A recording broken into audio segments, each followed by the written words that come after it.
जय हिंद दोस्तों, A2B2 study के यूट्यूब चैनल पर आप सभी का हार्दिक स्वागत है। दोस्तों, यूपी पॉलिटेक्निक प्रवेश परीक्षा 2023 देने वाले जितने भी छात्र छात्राएं हैं उन सभी के लिए ये वीडियो बहुत ही मोस्ट इम्पॉर्टेंट होने वाली है, क्योंकि आए दिन कुछ दिनों पहले जेईई ने अपने एग्ज़ाम शेड्यूल में काफ़ी मात्रा में कुछ नए बदलाव किए हैं, जो कि आपको जानना परम आवश्यक है। अन्यथा आप एग्ज़ाम तो दे लेंगे लेकिन आप काउंसलिंग की प्रक्रिया से बाहर हो सकते हैं। इसके अलावा आपने जो भी एप्लीकेशन फॉर्म ऑलरेडी भर रखा है, जिन्होंने फॉर्म भर दिया है, रजिस्ट्रेशन कर लिया है, ठीक है, एग्ज़ाम का डेट भी बीत चुका है, उन छात्र छात्राओं को एक बार फिर से फॉर्म को भरना है। तो पूरी जानकारी आपको देंगे। प्लीज़ कह रहा हूँ, वीडियो को बिल्कुल भी स्किप मत करना, आप ही सभी के लिए ये वीडियो बहुत ही इंपॉर्टेंट है। देखिए, अभी आप मोबाइल की स्क्रीन पर एक शेड्यूल देख रहे हैं। ये जो शेड्यूल है वो जेईई के द्वारा ही जारी किया गया है। जेईई यानी ज्वाइंट इंट्रेंस एग्जामिनेशन काउंसिल, जो कि पॉलिटेक्निक का इंट्रेंस एग्जाम कंडक्ट कराता है। अब ये जो शेड्यूल है वो 3 मार्च को जारी किया गया था। कब जारी किया गया था? ये जो शेड्यूल है वो 3 मार्च को जेईई के द्वारा जारी किया गया था। अब यहाँ पे हमें डेट वगैरह तो देखना नहीं है, डेट से हमें कोई मतलब नहीं है। दोस्तों, बहुत ही ध्यान से समझने का प्रयास करिएगा। आपकी जो परीक्षा है वो ऑनलाइन माध्यम में होगी। ये शेड्यूल में साफ तौर पे यहाँ पे बताया गया था जेईई की 3 मार्च वाली नोटिस में। आपकी जो परीक्षा है वो 2.5 घंटे की होगी, ऑनलाइन माध्यम में होगी। ये तो आपको बिल्कुल क्लियर हो गया होगा। नीचे आने पर आपको यहाँ पर दिख रहा होगा सबसे इंपॉर्टेंट नोटिस जो है वो है आपका मूल्यांकन एवं निगेटिव मार्किंग। मूल्यांकन यानी आपका जो एग्ज़ाम है इसमें आपके कितने मार्क्स के क्वेश्चन होंगे, कितने क्वेश्चन के लिए कितने मार्क्स दिए जाएंगे, निगेटिव मार्किंग है या नहीं है, इसकी जानकारी इसमें दी गई थी। वस्तुनिष्ठ प्रश्न में यानी आपका जो ऑब्जेक्टिव प्रश्न होगा, इसमें आपके प्रत्येक प्रश्न के लिए आपको 4 विकल्प दिए होंगे। आपके हर एक क्वेश्चन में आपको 4 ऑप्शन दिए होंगे, उनमें से कोई एक ऑप्शन ही सही होगा, और अगर आप सही आंसर देते हैं तो आपको 4 अंक मिल जाएंगे। उत्तर के चारों विकल्पों में केवल एक उत्तर ही सही होगा। प्रत्येक गलत उत्तर पर एक नेगेटिव अंक आपको काट लिया जाएगा या फिर दिया जाएगा। यहाँ पर आप तीसरे नंबर पर जो देख रहे हैं ना, यही सबसे इम्पॉर्टेंट है। प्रत्येक गलत उत्तर पर आपका एक नेगेटिव अंक काट लिया जाएगा। यानी अगर आपने एक क्वेश्चन सही किया, एक क्वेश्चन गलत किया, 2 क्वेश्चन आपने अटेम्प्ट किया, आपने पहले क्वेश्चन का आंसर सही दिया तो आपको 4 अंक दे दिए गए। दूसरा जो प्रश्न हुआ उसे आपने गलत किया तो आपको इस 4 में से भी 1 अंक काट ली जाते हैं। यानी 2 क्वेश्चन करने पर आपको केवल 3 अंक ही मिलते हैं। तो इस प्रकार से माइनस मार्किंग की सुविधा रखी गई थी। लेकिन दोस्तों, इस शेड्यूल में बहुत बड़ा बदलाव किया गया है। हालांकि जेईई का 4-5 साल से, पिछले 4-5 साल की बात अगर करें तो ऐसा कोई भी चेंज अभी तक तो नहीं आया था। लेकिन बहुत बड़ा चेंज होने का कारण ये है क्योंकि परीक्षा के एजेंसी जो है वो बार बार चेंजेस होते रहते हैं इनमें है, और वो अपने अकॉर्डिंग शेड्यूल को भी मॉडिफाई करते रहते हैं। तो चलिए आपको हम जेईई की ऑफिशियली वेबसाइट पर ले जाकर दिखाते हैं कि नया जो शेड्यूल है वो क्या कहता है। दोस्तों, यहाँ पर आप साफ तौर पे देख सकते हैं हम joint entrance examination council Uttar Pradesh की ऑफिशियली वेबसाइट पर हैं। इस वेबसाइट पर जाने के बाद आपको ऊपर स्क्रॉल करना है। ऊपर स्क्रॉल करने पर आप यहाँ पे साफ तौर पे देख सकते हैं इन्फॉर्मेशन ब्राउचर अपडेटेड ऑन 3/7/2023। 3/7 यानी कि 3 जुलाई को ये जो है मॉडिफाई किया गया है। और देख सकते हैं आप एग्ज़ाम के टाइम ये मॉडिफाई कर रहे हैं। तो मैं नहीं कहूँगा कुछ भी, आप जो भी कहना चाहते हैं जेईई को कह सकते हैं, क्योंकि ये तो बिल्कुल गलत काम इन्होंने करा है। तो चलिए आपको यहाँ पर हम सीधे क्लिक करके दिखा देते हैं। इस पर जैसे ही आप क्लिक करेंगे तो आपका जो यहाँ पर नीचे एक शेड्यूल ओपन हो जाएगा। हाँ, इन्फॉर्मेशन ब्राउचर अपडेटेड ऑन 3/7/2023, इस पर क्लिक करके इसे हम डाउनलोड कर लेते हैं। ओके, हाँ, इसको हमने जैसे डाउनलोड कर लिया। डाउनलोड करने के बाद इसको हम ओपन कर लेते हैं। ओपन करने के बाद आप यहाँ पे सीधे आ गए हैं किस पर? मूल्यांकन एवं निगेटिव मार्किंग पर। अब यहाँ पे आप देखेंगे तो यहाँ पर बहुत से नए बदलाव किए गए हैं। बहुत से ध्यान से समझिएगा बदलाव को। देखिए, मूल्यांकन एवं निगेटिव मार्किंग, वस्तुनिष्ठ प्रश्न में आपको 4 ऑप्शन दिए होंगे। 4 ऑप्शन में से कोई एक ही ऑप्शन जो है वो सही होगा, ठीक है। और अगर आप उसे सही कर देते हैं तो आपको 4 अंक तुरंत मिल जाएंगे। लेकिन अगर आप गलत उत्तर देते हैं तो आपको कोई भी नेगेटिव मार्किंग नहीं देनी है। यानी गलत उत्तर के लिए आपको कोई भी नेगेटिव अंक नहीं काटा जाएगा। ये बहुत ही बड़ा बदलाव किया गया है जेईई के द्वारा। पिछले 5-6 सालों में ऐसा कोई बदलाव नहीं किया गया था।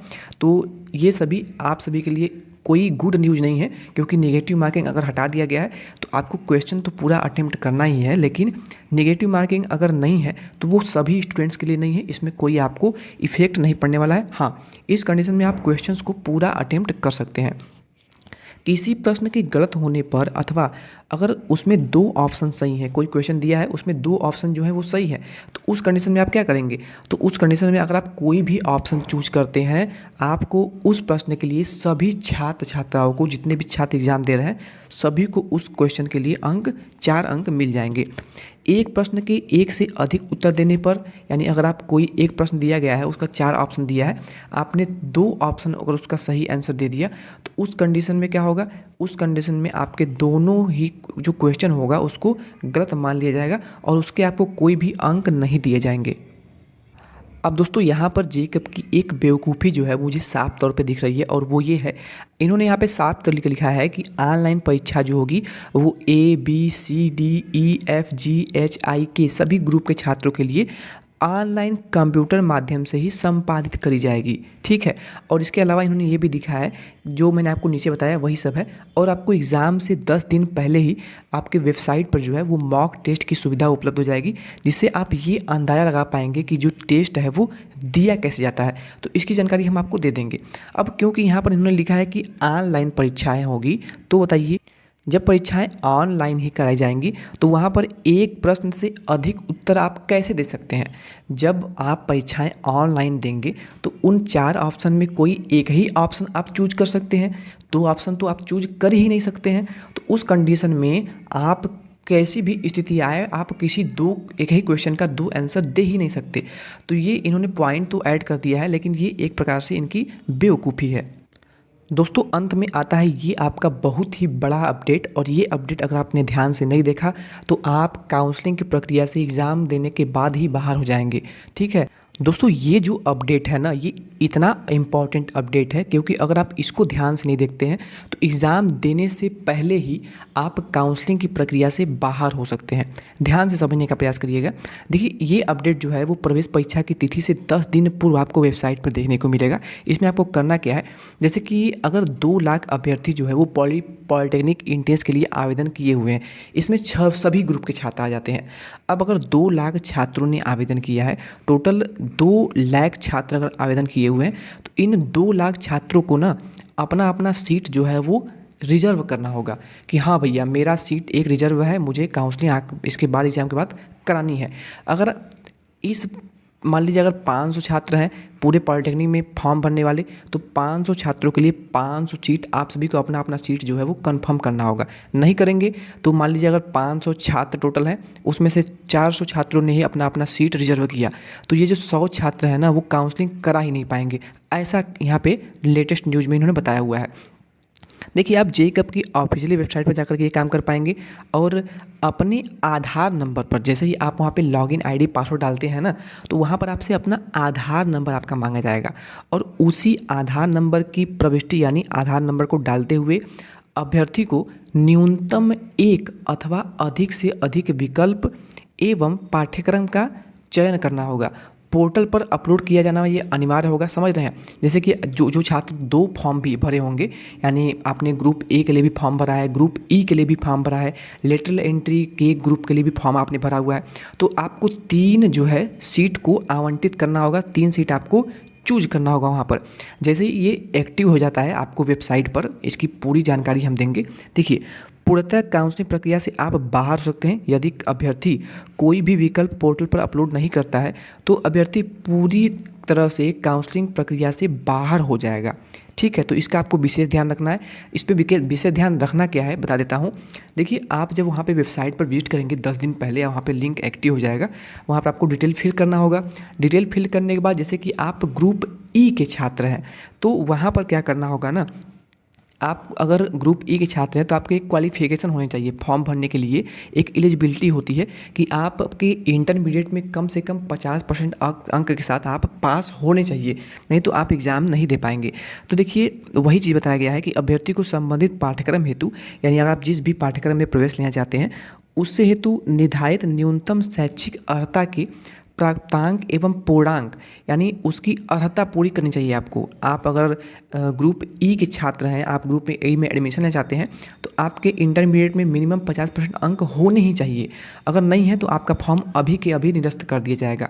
और अगर हैं तो आपको अपना इंटरमीडिएट का जो सर्टिफिकेट है obtain and mark minimum mark जो है वो पोर्टल पर प्रविष्ट करना होगा। इसके साथ साथ आपका जो हाई स्कूल अंक है, इसके साथ साथ इंटरमीडिएट का जो अंक प्रमाण पत्र होगा, हाँ, ग्रुप डी हेतु इंटरमीडिएट, ग्रुप ई हेतु इंटरमीडिएट, भौतिक और रसायन अनिवार्यता के साथ गणित, वनस्पति एवं जंतु विज्ञान में उत्तीर्ण, ग्रुप एफ हेतु जो है वो बीएससी बायोलॉजी केमिस्ट्री, यानी आपका जो भी ग्रुप के लिए आपने आवेदन किया है ना, साफ तौर पे समझिए, आपने जिस भी ग्रुप के लिए आवेदन किया है आपको उस ग्रुप की और आए, यानी उसमें जो भी क्वालिफिकेशन मांगा है, इंटरमीडिएट में मांगा है, हाई स्कूल पे मांगा हुआ है, उसकी जो मार्कशीट है वो वहाँ पे फिर से आपको अपलोड करनी होगी, उसकी डिटेल को आपको फिर से फिल करना होगा।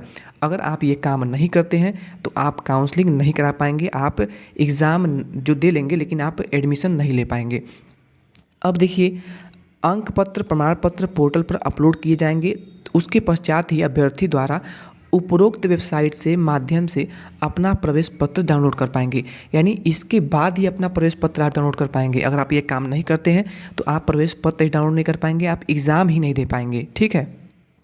अब दोस्तों अंत में अगर आपके एग्ज़ाम की बात कर लें तो एग्ज़ाम डेट आपको पहले ही बता दिया गया है, 26 जुलाई से लेकर के 1 अगस्त 2023 के बीच में आपका जो एग्ज़ाम है वो होने वाला है।